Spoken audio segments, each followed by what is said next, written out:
Hello everybody. Today we start with Module 4 titled Spur Gates. And today's session we go with the introduction and the different types of gates. So let's start with first topic, introduction. So how we define a gate? All of us must have seen a gate, and usually a gate is a wheel on which teeth are cut around the cylindrical or cone-shaped surface, and the spacing between the teeth will be equal. And the teeth of two machine gates all have the same shape. For example, if two teeth are in mesh and the teeth spacing as well as the shape of the teeth will be same, it won't be different. And gates which are mounted on the shaft will rotate on its central axis. And the teeth of one gate meshes or engages the teeth of another gate, thus transmitting rotating motion. Gates are used for many purposes. Gates are used to change the torque, speed, and direction of rotation. Gates are usually used to transmit motion from one shaft to another shaft.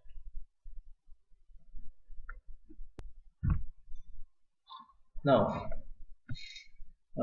as mentioned, some of the application gates are usually used to change the torque or whether the speed or the direction. Here, in this particular example, you can see this animation where two machine gates transmitting rotational motion.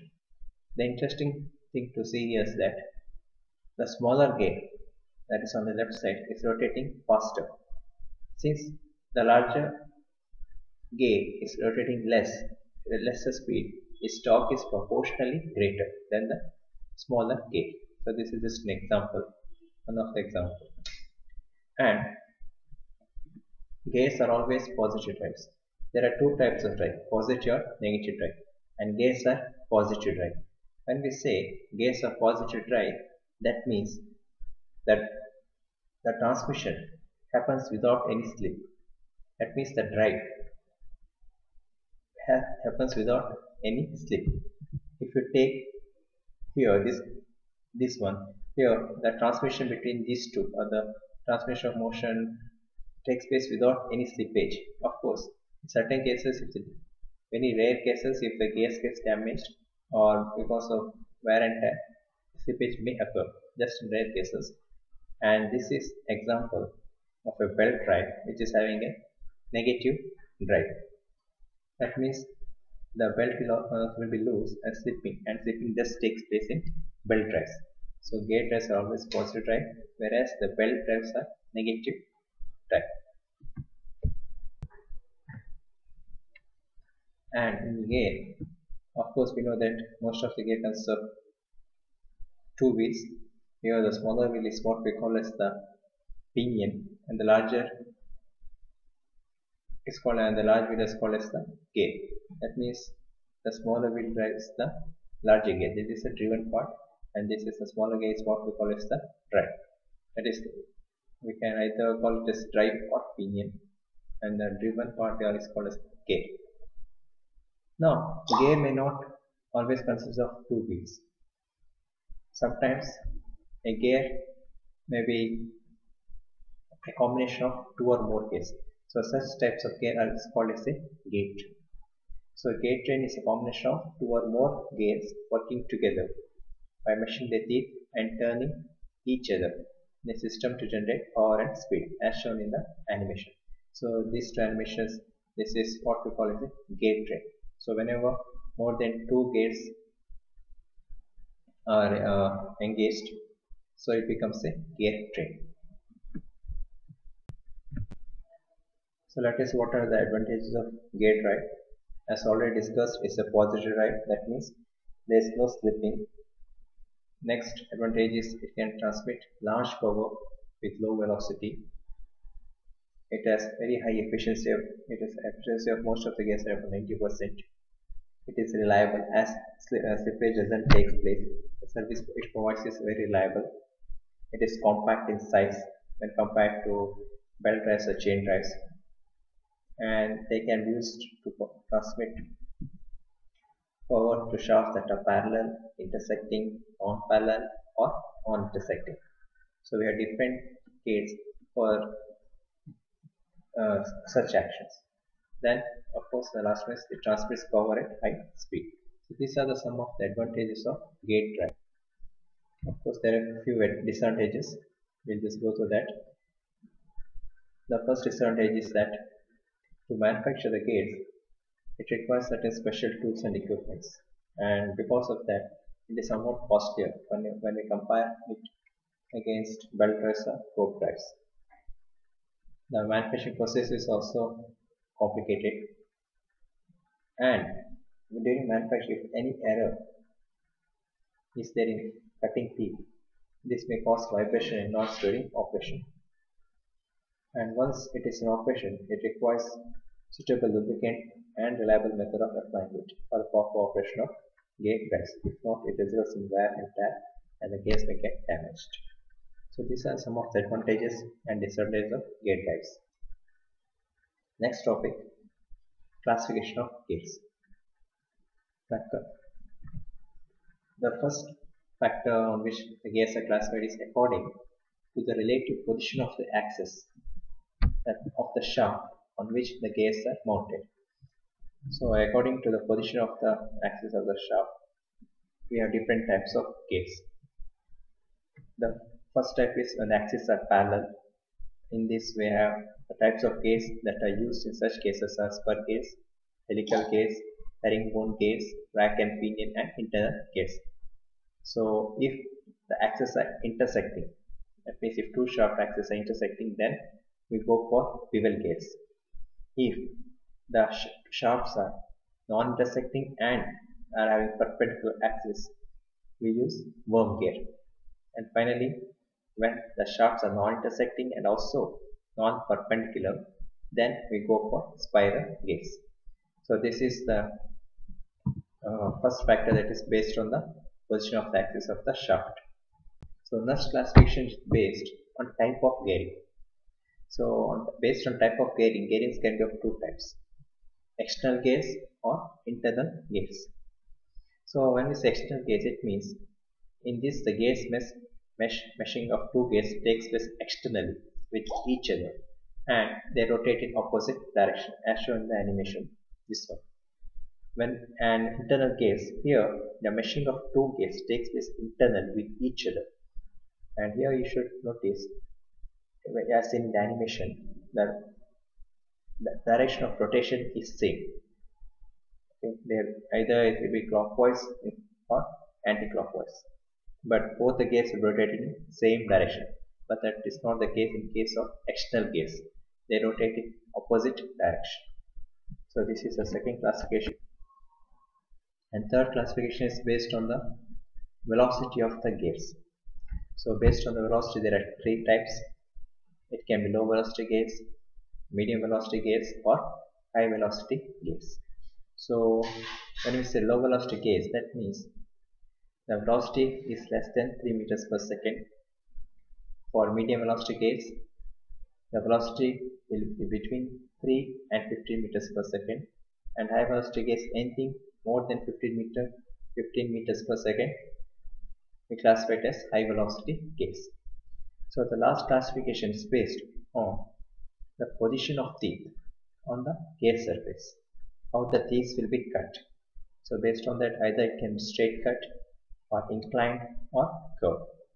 So on these four types the gears are classified. So next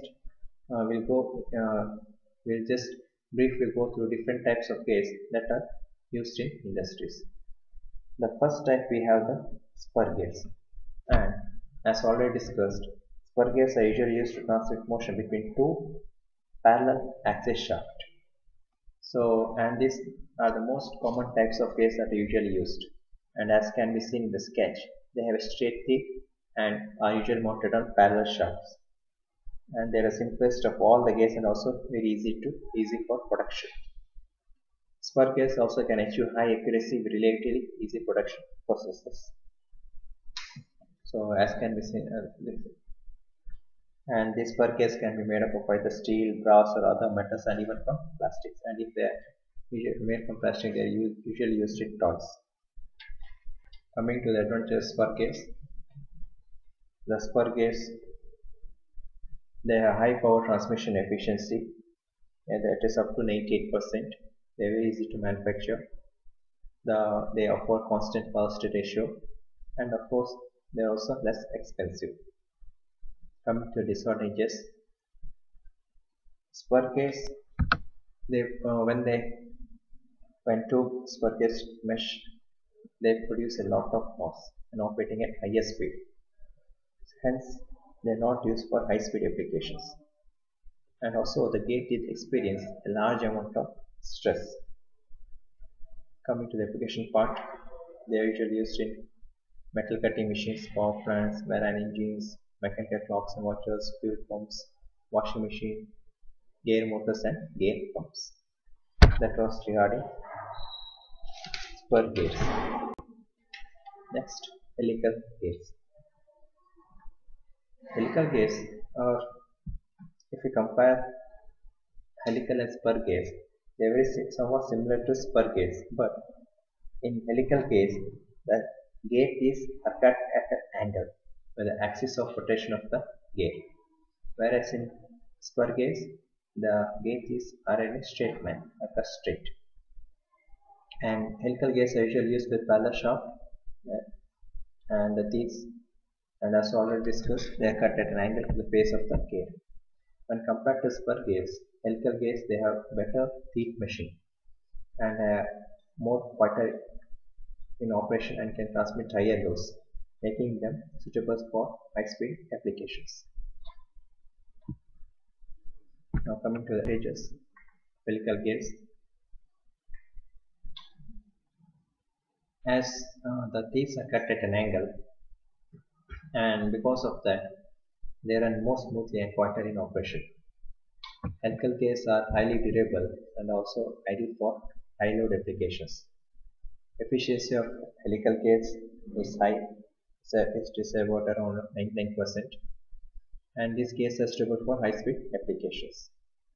Coming to disadvantages, because the angles are cut at the teeth are cut at an angle, the manufacturing and as a designing cost of helical gears will be more when compared to spur gears. And also the helical gear efficiency is lower. The reason being the contact between the two gears. This produces an axial thrust and generates heat. And it is more expensive when compared to spur gears. Coming to the applications, helical gears are used in automobiles, fertilizer industries, printing industries, and earth moving industries, and even in for rolling mills, section rolling mills, power and port industries. Coming to the next type of gear, herringbone gears. Herringbone gears looks like two single helical gears, as seen in the left slides. It's very similar to a two single helical gears, and if they are placed and they are just placed side by side. Okay, and they should. So these are very similar to two. If two helical gears are placed side by side, it looks like a herringbone gears. As you can say, this is a combination of two helical gears but of opposite ends. And if we look from the top, each helical groove of this gear looks like a V shape. When they are joined together, it forms a V. And these type of gears are mostly used on heavy machineries. As this herringbone gears looks like helical gears, they are also called as double helical gears, because if two helical gears are joined side by side, it looks exactly like a herringbone gears. And these gears are usually used to transmit motion from one shaft to another shaft, which are parallel to each other. Coming to the advantages of herringbone gear, they are much quieter in operation, and also less vibration. It means they are very smooth in operation. And load carrying capacity of this gas are much higher when compared to spur and helical gas. This gas also reduces the end thrust on the bearings. The efficiency of this gas is very high, it's anywhere between 98 to 99%. Coming to disadvantages, because of the shape, they are difficult to manufacture. And of course, as they are difficult to manufacture, it's somewhat complicated. Because of that, it is more expensive when compared to spur and helical gas. Applications, they are usually used where high speed applications are there, and especially heavy duty machines. Coming to the next step of a rack and pinion gears. As can be seen in the animation, rack and pinion gears are usually used to convert rotary motion into linear motion. The perfect example is that of a steering system of many cars where the rack and pinion systems are used. Rack and pinion drive can use both straight as well as helical gears.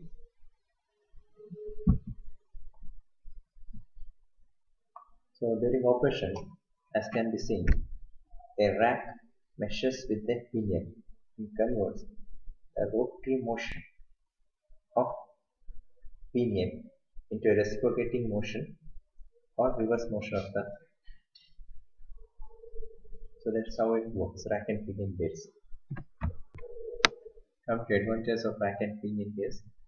They are cheap, compact, small in size, robust in design, and this is one of the easiest way to convert rotary motion into linear motion. And also, it gives more control by using rack and pinion gears. It gives easier and also more control over the vehicle when they are used as a steering system. Coming to disadvantages of rack and pinion, there's a lot of friction between the rack and pinion. To overcome that friction, more force has to be applied. So this is one of the major disadvantages of rack and pinion. More force has to be applied to overcome this friction. Applications: the steering mechanisms of cars, other wheel-steered vehicles, and they are also commonly used in gantry robots and material handling systems. Next step of gears, internal gears. So,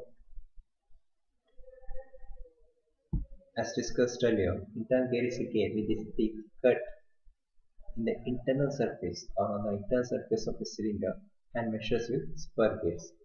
And as can be seen here, the two gears, when they are meshed, they rotate in the same direction. And coming to advantages of internal gears, as they are placed one inside the other, less space is required. There is also less friction and efficiency is high. They are usually used in internal clutches and heavy vehicle drives. So whatever gears we have discussed so far, that is spur gears, helical gears, herringbone gears, rack and pinion, internal gears, all these gears are used to transmit motion between two parallel shafts. So let's see next type of gears, which are that is bevel gears, which are used for transmitting motion between intersecting shafts. Now bevel gears are usually used when the direction of shaft rotation need to be changed. They are usually mounted on shafts that are 90 degree to apart, but they can also be designed to work on at other angles as well as needed. But they usually mounted shafts that are 90 degree apart. And as you can see in the sketch, the surface of the bevel gear is like a frustum of the cone, and its size decreases towards the apex of the cone. The teeth on the bevel gears can either be cut straight, spiral or arcuate. So when we have straight cut, we call it as straight bevel gauge, and when it is spiral cut, it is called a spiral bevel gauge, or when it is hypoid, it is called as hypoid bevel gauge. So there are three different types of bevel gauge based on the how the teeth are cut. And of course, as can be seen, the bevel gauge have a cone-shaped epigauge. Coming to the spiral bevel gauge, here, as the name itself says, here the gauges are cut with curved tooth lines, and because it is curved, they have a higher contact ratio, and they are very superior when compared to straight bevel gauge in efficiency, strength, vibration, and noise. And the contact surface is more. That is about spiral bevel gauge. Next, straight bevel gauge. Here, as you can be seen, the teeth are cut straight, and they are the simplest to produce and most widely used. These gauges are, however, used for automobile differential gauge and other industrial applications. The last one we have hypoid bevel gauges, and these are some special type of spiral gearboxes, and these are usually used when their axes are not intersecting and not parallel. In other words, we can say that the axes of hypoid gears are offset from one another. As you can see in the sketch here, if this is the gear, it is offset. It doesn't, the pinion and the gear are not in the same axis. It is offset. So here the other bevel gears that we have seen, they are all having conical geometry, but here it is hyperbolic. The shape is hyperbolic. Hence the name hypoid bevel gauge. Coming to advantages of bevel gauge, by making use of this gauge, possible to change the operating angle, and the bevel gauge efficiency is quite high. Manufacturing cost is less, and also the sliding friction will be lower when we are using bevel gauge. This coming to disadvantages, they must be precisely mounted, and also the shaft bearing should be strong enough, or should be capable of supporting significant forces. And also the another disadvantage of bevel gauge is that the gauges are designed such that one wheel works as a complementary wheel with other. That means it makes a pair. No other we can't substitute or a bevel gear with some other gear.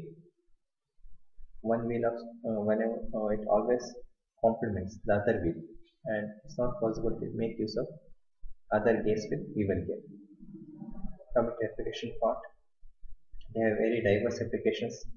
They are used in locomotives, marines, automobiles, printing press, cooling towers, railway track inspection machines, and so on. So this was regarding bevel gears. Next, worm and worm gear. And this type of gears are used for non-intersecting and perpendicular shaft axis.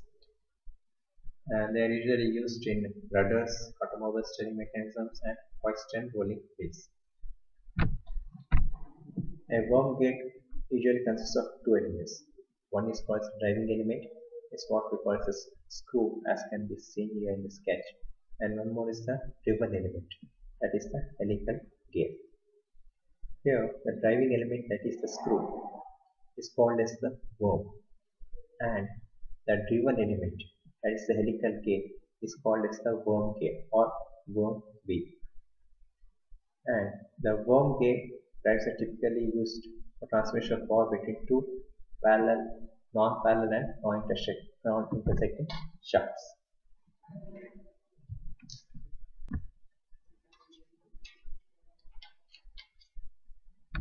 As can be seen in the animation part here, the worm, that is what we call as a screw, continuously rotates, and this screw rotates the worm wheel that is meshed with it. And worm and worm gear form a lower pair, not higher pair. They form a lower pair because they are having sliding contact with each other. And in a worm gate, power is always transmitted from worm to worm wheel, and power cannot be transmitted from worm wheel or vice versa. So always from the worm to the worm wheel. And this type of motion, this type of phenomenon is called as self-locking, and they are mainly used in many applications. Coming to the advantages of worm wheel, uh, the the worm gate drive's operation is very silent and smooth, and as already mentioned, is self-locking. It won't rotate in the reverse direction. They occupy less space. They have good meshing effectiveness, and they can be used for reducing speed as well as increasing the torque. And high velocity ratio, and that is the ratio of order of 100, can be obtained in a single step. Coming to disadvantages, the materials that are used for worm gears are expensive. Worm drives have high power loss and low transmission efficiency, and they produce a lot of heat. And coming to the application part of worm gear drives, worm drives are they usually used in gate control mechanisms, hoisting machines, automobile steering mechanisms, lifts, conveyor, and presses. Coming to the last type of gear, that is the spiral gears. And spiral gears are used for non-intersecting and non-perpendicular shaft axis gears. And spiral gears also called as skew gears or crossed helical gears. And in this type of gears, initially when two gears are meshed, they have a point contact. But when it starts rotating, they start having a line contact. And in this type of case, the rate of precision is low when compared to other gears. They are usually used for light loads, like applications like sewing machines.